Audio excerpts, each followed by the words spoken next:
In the intricate theatre of intellectual discourse, wherein minds of learned gravitas assemble to pontificate on the labyrinthine matters of existence, destiny emerges as a gladiator, wielding not the dulcet tones of diplomatic platitude, but rather the searing blade of unfiltered critique.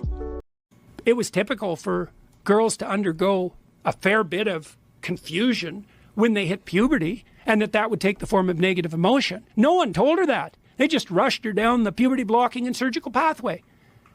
That's inexcusable. It's evil. Yeah, it is. It's the worst thing. It's the worst thing I've seen professionals do, not only in my lifetime.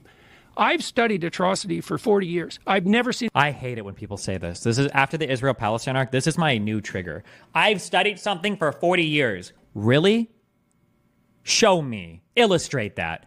You've studied it for 40 years, but you just sound like any random conspiratorial dipshit who rattles off surface-level talking points. Like, talk to me in depth about some of the atrocities that you've studied. What's give me like the leadership structure, in a particular country. Tell me the names of the individual players involved, and tell me like the events and circumstances and the wars and the conflicts and give me some actual. Don't give me like these weird conspiratorial talking points you're about to rattle off. Will you macro summarize some entire decade of history, with a couple of stupid talking points that just so happen to coincide completely with your weird conservative Christian view of the world? I hate it when people say I'm studying this for 40 years. Not only in my lifetime, I've studied atrocity for 40 years. I've never seen anything worse than what's happening right now. Really? And that includes the sorts of things that were done in the camps in... Really? Nothing worse. Really? People are worse than in Germany. Okay. At least... Thank you. Gotcha. Jesus Christ. The goddamn Nazis admitted what they did was wrong. They tried to hide it. We trumpet it as a moral virtue. We're freeing the children. It's no, I don't think so. Mothers, I think what you're doing is sacrificing your child to the parading of your moral virtue. Oh, my son, he's so confused. He thinks he's a girl, but I still love him. That's how wonderful I am. Jesus Christ, Joe. You have no idea how dark that is. It's dark. It's unbelievably dark. And it's attached to an industry now. Yeah, that's which is for very sure. Scary. There was an industry and an ideology. There was an article that was recently released where this person admitted that they said it was, what was the exact phrase? That the way they described gender transition as life-saving medical care in order to get insurance for it. Yeah. Because otherwise insurance won't pay for it. So they were willing to describe it in that way to ensure that people would profit off of it, which is wild. It's what?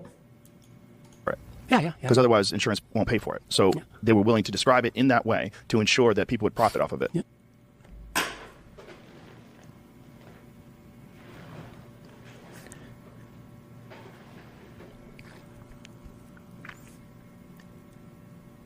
What a bizarre way to describe insurance.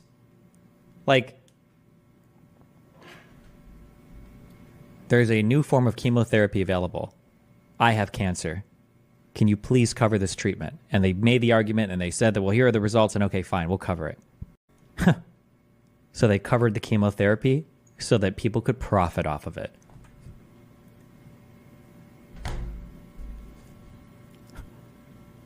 What a retarded statement. Which is wild. It's terrifying. And it's so strange because I never would have believed that this could happen. If you had asked me 20 years ago if this was going to be a main concern, that people... It's not a main concern. Most people don't think about this. It's you guys. You talk about it every day. Holy shit. Worried about their children being roped into this ideology and convinced that they're... And then sterilized and mutilated. Yes, exactly. Yeah. Yes. I know. Terrifying. Well, it's no wonder people... See, even Michael Schellenberger, who broke the WPATH files, when we talked about the role the WPATH played in establishing their own ideology-addled butchery as the standard of care for the American Medical Association, the American Psychiatric... Hasn't most of the medical industry and, even athletic industry basically course-corrected on this? Don't most countries now not recommend, as part of the standard of care, prescribing medication to you? Haven't we basically course-corrected on a lot of this by now? Or, I feel I know that a lot of countries in Europe did. I don't know where the U.S. is at. But, Jesus. Association, the American Psychological Association. Schellenberger said that after he had listened to Abigail Schreier and I talk about this trans mutilation, Is Rogan really that popular? I feel like people way overestimate his influence. Isn't Rogan the most popular podcast in the United States? Was so appalled that he literally couldn't believe it. He just shelved it. Said, there's no way this can be true. And I can understand that because the more you look into it, the worse it gets. Right. It's unbelievably bad. These surgical procedures are so brutal and so experimental that they're I'm going to say it again, they're worse than what the Mengele types did in the concentration camps in the 30s and 40s. And that's a pretty goddamn low bar. If you're describing how bad someone is, isn't it a... His ire, sharp as the fangs of Cerberus, is directed towards those self-proclaimed intellectuals who, in the hallowed halls of academia, have amassed decades of theoretical knowledge only to spew forth banalities disguised as profound insights. Among these modern-day sophists, the figure of Jordan Peterson looms large, a symbol of everything destiny detests in the intellectual elite. Destiny's disdain is not for the accumulation of knowledge itself, but for the hollow arrogance that often accompanies it.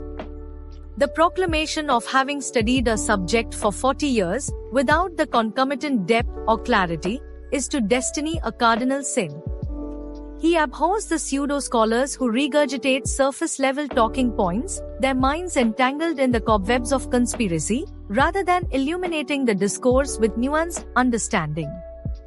It is this vacuous display of intellectual vanity, wherein decades of study culminate in a mere echo of partisan rhetoric, that ignites the flames of destiny's scorn. In the labyrinth of his diatribe, Destiny challenges these self-anointed sages to transcend their rhetorical cloisters and engage with the real substance of the matters they profess to know. He demands not the mere recitation of historical epochs, but a granular exploration of the events, actors, and ideologies that have shaped them. To rattle off a summation of atrocities without understanding the intricacies of their genesis is, in Destiny's eyes, a betrayal of intellectual responsibility. It is a dance of shadows on Plato's cave wall, where the appearance of knowledge is mistaken for its essence. At the heart of Destiny's critique lies a rejection of the moral absolutism that figures like Peterson often espouse. The reduction of complex socio-political phenomena to simplistic, conservative dogma is anathema to Destiny's worldview. He recalls at the notion that contemporary issues, particularly those surrounding gender and identity, can be casually equated to the gravest atrocities of history. Such comparisons, he argues, are not only intellectually dishonest but morally repugnant, serving more to inflame the passions of the ignorant than to enlighten the minds of the curious. The figure of Peterson, with his apocalyptic warnings and his crusade against what he perceives as the moral decay of society, becomes a focal point for Destiny's critique.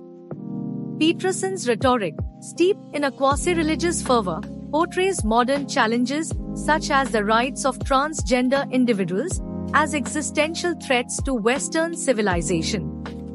To Destiny, this is nothing more than a paranoid delusion, an intellectual sleight of hand that substitutes fear for reason and dogma for dialogue. Destiny is particularly scornful of the notion that the struggles of marginalized groups, such as transgender individuals, can be equated with the horrors of the Holocaust. This hyperbolic moralizing, which seeks to elevate personal discomfort to the level of historical atrocity, is, in Destiny's view, a grotesque distortion of history. It diminishes the suffering of millions by placing it on the same moral plane as the cultural shifts of the present day. For Destiny, this is not only an intellectual failing but a profound moral one. Moreover, Destiny takes aim at the commodification of intellectual discourse, where ideas are packaged not for their truth but for their marketability. The intellectuals he derides are not merely wrong in their conclusions but are complicit in the creation of an ideological marketplace where fear and ignorance are the currencies of choice. In this marketplace, the intellectual's role is not to enlighten but to pandya, to provide comforting narratives that reinforce pre-existing biases rather than challenging them. The industry of fear, as Destiny sees it, is one that thrives on the perpetuation of ignorance. The narrative constructed by figures like Peterson, wherein society is on the brink of collapse due to the machinations of a nefarious cabal of leftists and progressives, is a prime example of this. It is an industry that profits not from the pursuit of knowledge but from the stoking of cultural anxieties, transforming the public discourse into a battleground of ideologies rather than a forum for reasoned debate. In the end, Destiny's critique is not merely a denunciation of specific individuals but a broader indictment of the intellectual culture that allows such figures to thrive. It is a call to arms for those who value truth over rhetoric, who seek to understand the complexities of the world rather than reduce them to simple narratives.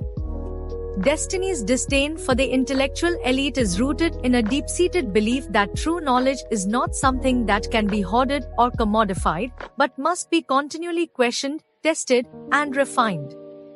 Thus, Destiny implores us to reject the hollow pontifications of those who claim wisdom by tenure rather than by insight.